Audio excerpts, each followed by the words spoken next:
watched in the woods. It was just a flat tire on an empty rural road. I thought I'd be fine. Just call for help and wait in the car. But as the sky darkened and the battery died, I realized something was terribly wrong. Because someone had already been watching me long before I noticed. It was around 7:45 p.m. when I heard the thud. I was about an hour outside of any real town, driving home from a weekend visit to my sister's place.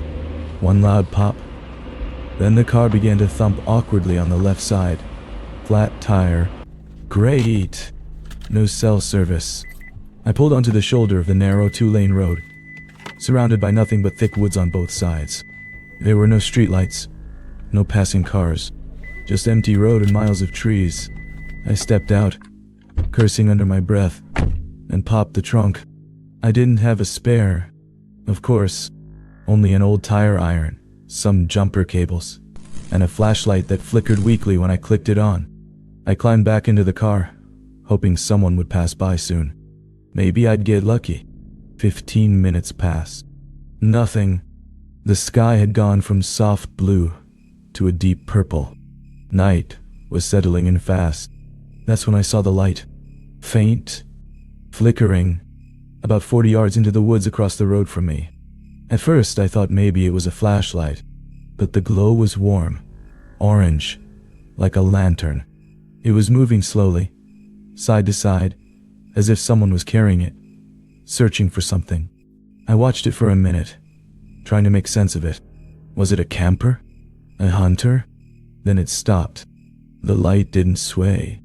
It didn't bob. It just froze in place, aimed directly toward the road, toward me. I turned off my car's interior light and ducked slightly, peering out over the dashboard. The forest was dead silent. The glow of the lantern didn't move. I told myself not to panic. Maybe it was just someone setting up camp. But something deep in my gut told me they weren't camping. They were watching.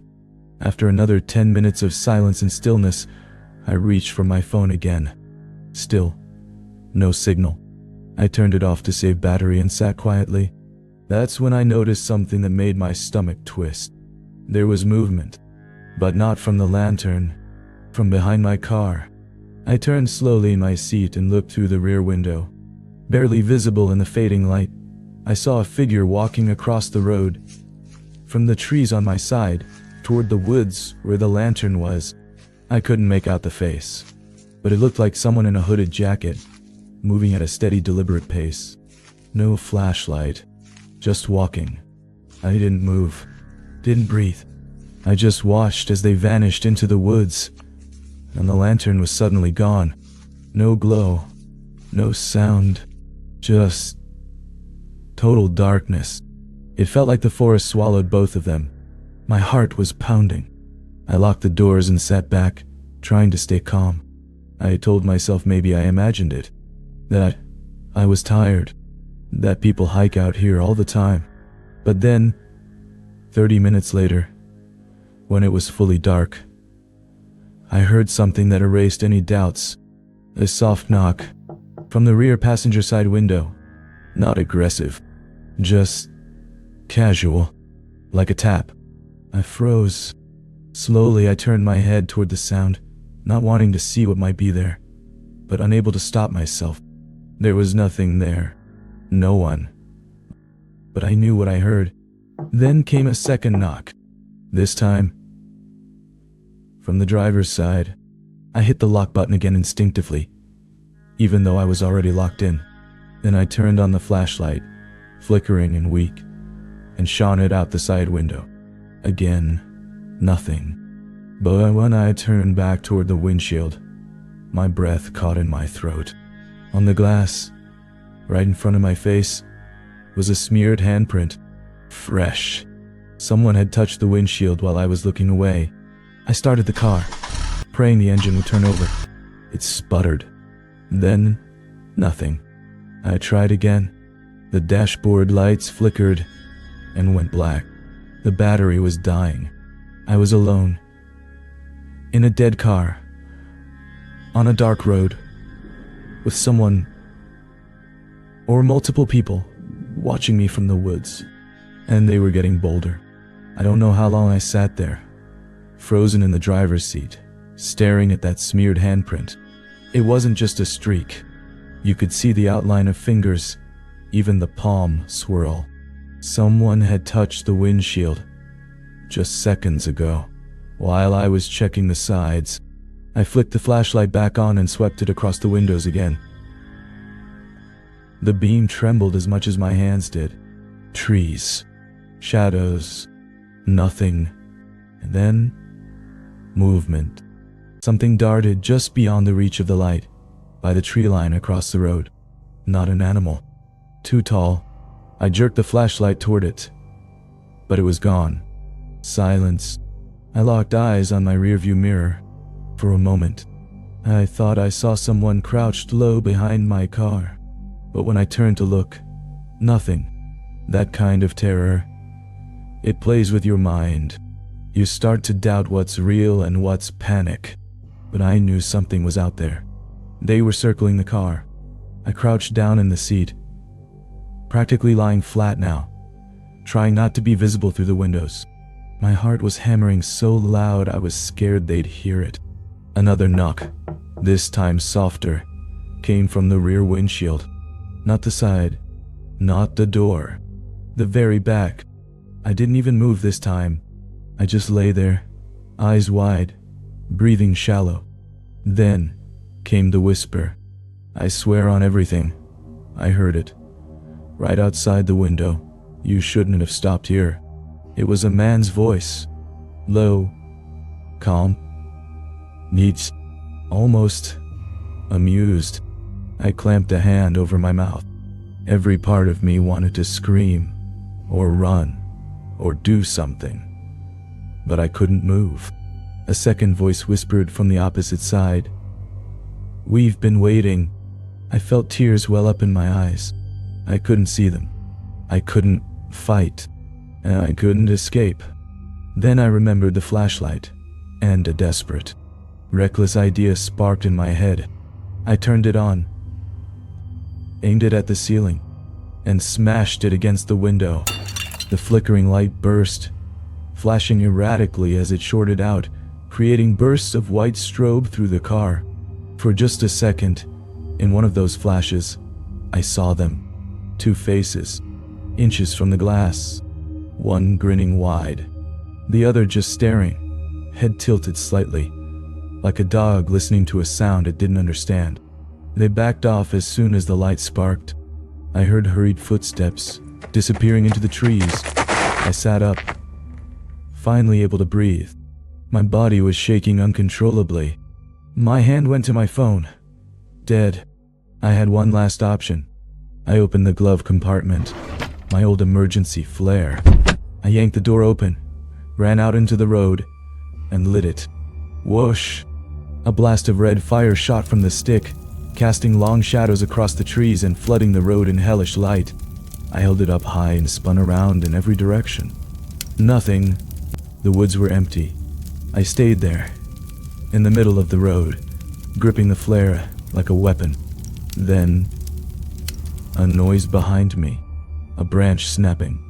I spun, and saw something just beyond the red light's edge. A figure, standing still. Too still. I couldn't see its face, but it was watching. Then another snap. A second figure, to the left, then another. Behind me. I was surrounded. I screamed. Finally. Screamed. And ran down the road, still gripping the flare. I didn't look back. I just ran. My legs burned. My lungs felt like fire. But I ran. Eventually I saw lights. Headlights. A car. I bolted into the road, waving the flare wildly. The vehicle screeched to a stop, barely missing me. The driver jumped out, a middle-aged guy in a flannel shirt. "What the hell are you doing? Are you hurt?" he shouted. I dropped to my knees, crying, trying to explain. I pointed back toward the woods, but when he looked, there was nothing. No figures, no lights, no lantern, just empty darkness. He loaded me into his truck and drove me to the nearest gas station, where I called for a tow. They found my car untouched, battery dead, no damage. But here's the part that still messes with me. When the tow truck driver brought the car back and opened the back door, he called me over with a strange look on his face. There were muddy footprints. Inside, on the back seat, no broken glass, no forced entry, just prints, facing forward, as if someone had sat there for a while, watching me.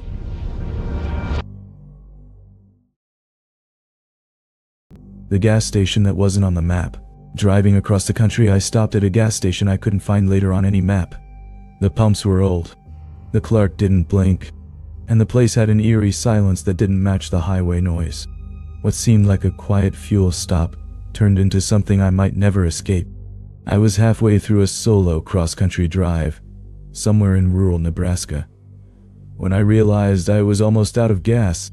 The GPS said the next town was 46 miles away. No way I'd make it. It was nearly 10 p.m., and the highway was pitch black. No streetlights, no signs, just miles of flat nothingness stretching in all directions. Then I saw it, a flicker of neon through the trees just off the road. Gas, open 24/7.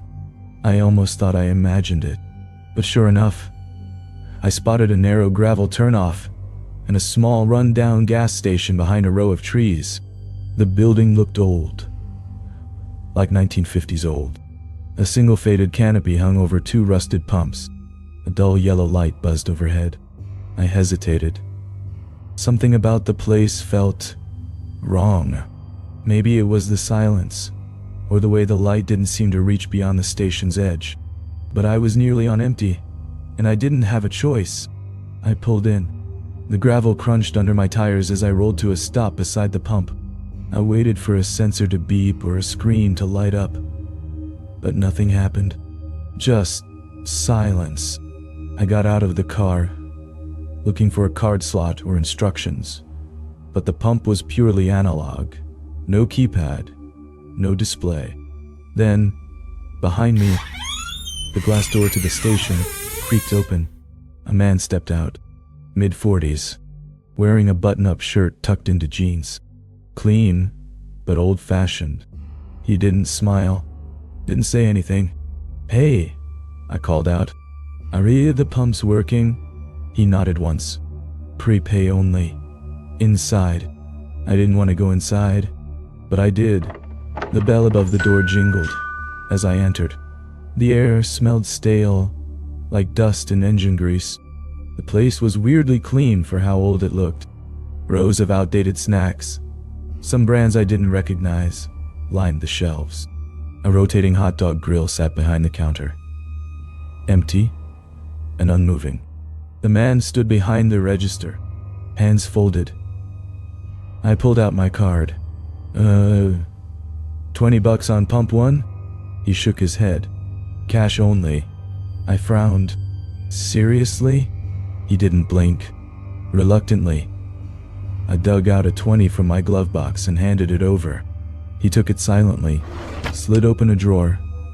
Not an electronic register, but an old metal one, and dropped the bill inside. No receipt. I turned to leave, eager to get back on the road, but something caught my eye. Behind the counter was a faded bulletin board. Tacked to it were photos, dozens of them. Most were old Polaroids, curled at the edges. All of them showed cars, parked at the same gas station. Different makes, different eras. Some from the 70s, others recent. But one photo made my blood go cold. It was my car. Same dent on the back bumper. Same license plate. It was parked right where it was now. I turned back to the clerk. "What the hell is this?" He didn't answer. Instead, he looked past me, out the window.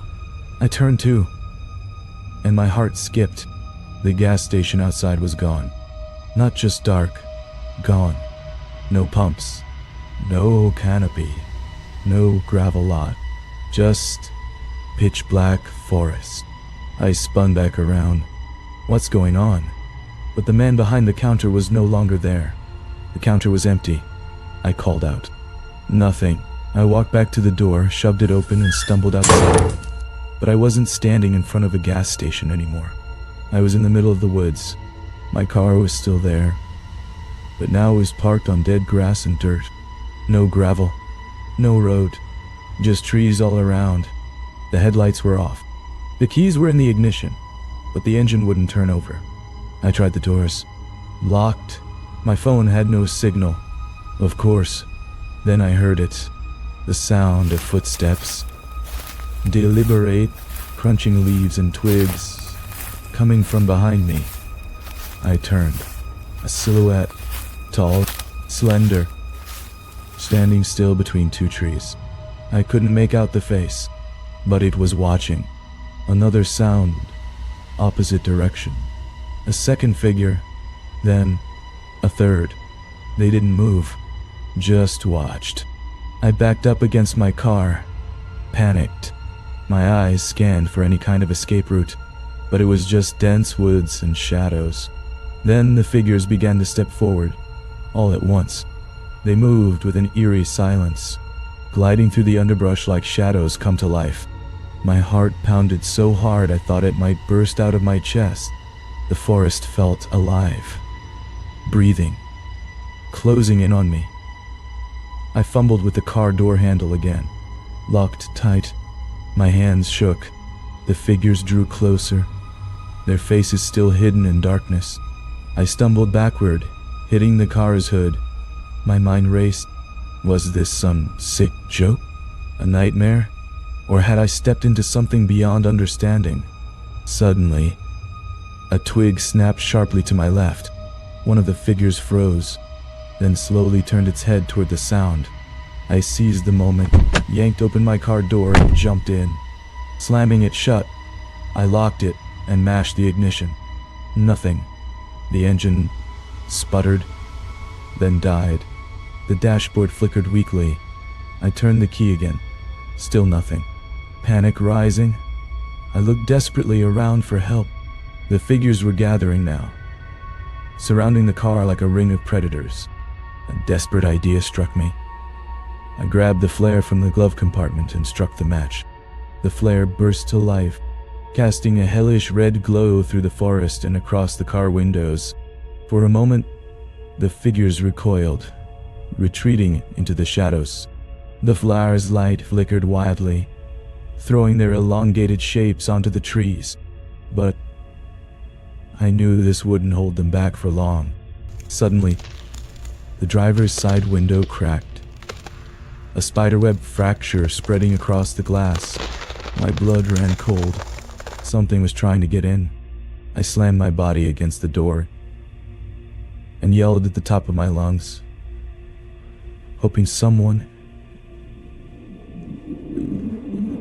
anyone could hear me. The forest swallowed the sound. The flare sputtered and died. Darkness closed in. Silence. Then a low, guttural whisper right outside my window. "You shouldn't have come here." I didn't answer. I didn't move. Minutes passed. The figures were gone. The forest was still. Then, as if waking from a trance, I noticed my phone lying on the passenger seat. I grabbed it, heart hammering. Miraculously, I had one bar of signal. I dialed 911. A calm voice answered. I stammered my location, explaining everything. The operator said help was on the way. I leaned back, exhausted, still gripping the steering wheel. Before long, flashing lights appeared at the edge of the woods. 2 officers stepped out. Their faces registered confusion as I explained the situation. They searched the area with flashlights and radios, but found nothing. No signs of the figures, no gas station, no gravel road, just trees. Back at the patrol car, the officers asked for my ID and details.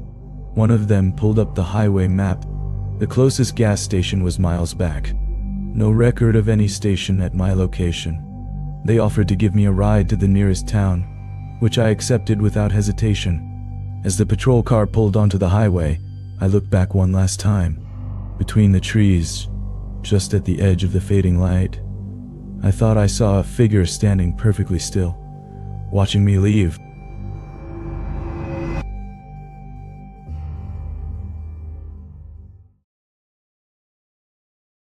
The hitchhiker who vanished. Late one night, stranded on a lonely highway, I picked up a hitchhiker who seemed normal enough. But as we drove, strange things started happening. The radio flickering, the road changing, and then the passenger seat was suddenly empty. No sign of him anywhere. I couldn't explain what I saw next. It was a Friday night like any other, or so I thought. I'd finished a long, exhausting week at work and was driving back home on a highway that cut through dense forests and empty stretches of road. The city lights were fading behind me as I moved deeper into the darkness. The hum of the engine and the soft glow of the dashboard, the only companions on the long drive. The highway was almost deserted, a perfect setting for a calm, uneventful ride, except for the figure I saw standing by the roadside. At first, I thought my eyes were playing tricks on me. A man, soaked from recent rain, stood with his thumb out, trying to hitch a ride. His clothes were ragged, and his hair clung to his face, but it was his eyes that caught me. Wide, tired, and desperate. Usually I'd keep driving past. Stopping for strangers on a late-night highway isn't exactly smart, but something about him made me hit the brakes.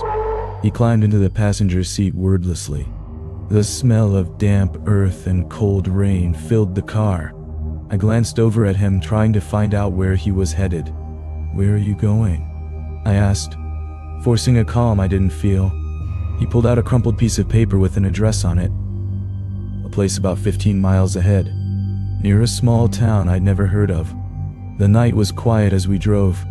The man stayed silent, staring straight ahead, his fingers twitching nervously on his lap.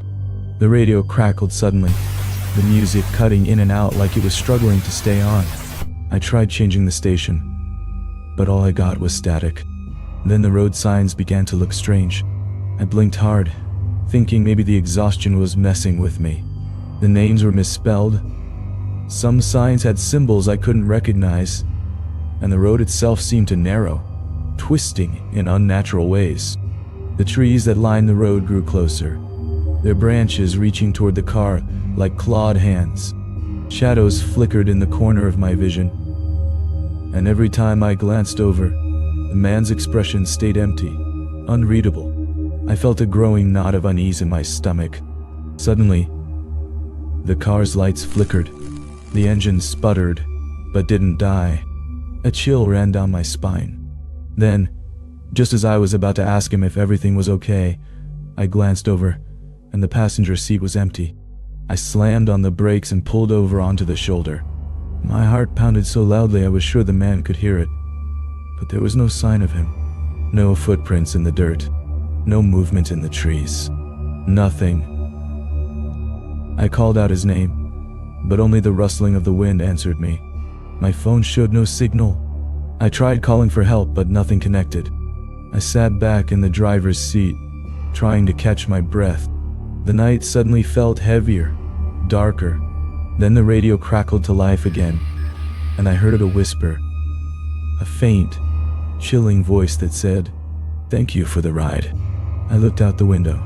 The road stretched ahead, endless and empty, but I could swear I saw a figure standing just at the edge of the trees, watching me.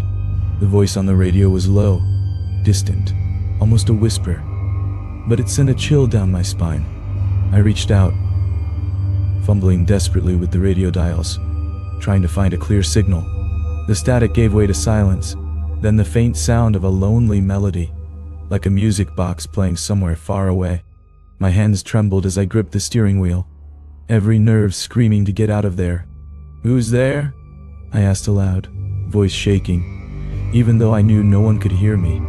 The road ahead twisted unnaturally, snaking through the dense forest like it was alive and trying to trap me. The trees seemed to lean closer, their branches scraping against the windshield like long, skeletal fingers. Shadows flickered in the dim glow of the headlights, but I couldn't tell if it was just tricks of my tired mind or something else. A cold sweat broke out across my forehead, but I kept my eyes glued to the road, unwilling to stop or look away. Then out of nowhere, my headlights caught a figure standing under a flickering street lamp. I slowed down, heart pounding so hard it felt like it might burst through my ribs. It was him, the hitchhiker, but he looked different now. His face was deathly pale, almost translucent, and his eyes were deep, dark voids that seemed to suck in every bit of light around them. He raised a pale hand slowly, beckoning me forward with a crooked finger. A voice in my head screamed at me to keep driving, but my body betrayed me. Against every instinct, I pulled over onto the shoulder. The man climbed in without a word, his cold presence filling the car like a shadow. The temperature dropped sharply. My breath fogged up the windows even though it was a warm summer night. I rubbed my arms, trying to will away the chill that wasn't just in the air. "Where are you taking me?" I asked, my voice barely a whisper. He didn't answer. Instead, outside the window, the world began to twist. The trees bent and warped in impossible ways, their branches reaching out like claws. The sky darkened unnaturally, and an eerie silence fell, broken only by faint whispers that floated through the car like ghostly voices. They overlapped, forming a haunting choir of lost souls crying out in sorrow. Suddenly, the engine sputtered and died. The radio crackled back to life with the same chilling whisper. "You can't leave." I slammed my fists against the steering wheel, desperation flooding every thought. I tried turning the key over and over, but the engine refused to start. My phone was dead. No signal, no light, no hope. The hitchhiker turned toward me slowly, his face twisted into a faint, eerie smile, revealing teeth that seemed sharper than human. "You gave me a ride," he said softly. "Now you're part of the road." Panic clawed at my throat. The windshield fogged over instantly. Through the mist, I saw more figures appearing, lining the roadside like ghosts waiting for their turn. Silent, motionless, watching me with hollow eyes. Time lost meaning. Minutes stretched into hours, or maybe days. The forest pressed in closer, the road looping back on itself, again and again. I tried to shout, to call for help, but my voice was swallowed by the thick, cold air. Sometimes when the car briefly started, I caught glimpses of strange symbols etched into the trees, glowing faintly in the dark. I saw empty eyes staring from the shadows, faces distorted in pain and rage. I realized then I wasn't just trapped on a haunted stretch of highway. I was caught between worlds, a living prisoner in a place where the lost wander forever. Finally, just when I thought I'd be trapped there for eternity, headlights appeared in the distance. Bright, warm, real. A trucker pulled over and found me slumped behind the wheel, pale and shaking, mumbling about a hitchhiker who vanished. There was no sign of the man anywhere, but ever since that night, whenever I'm driving alone late at night, I hear that faint whisper crackling through the radio. "Thank you for the ride, and I know some passengers aren't meant to be left behind."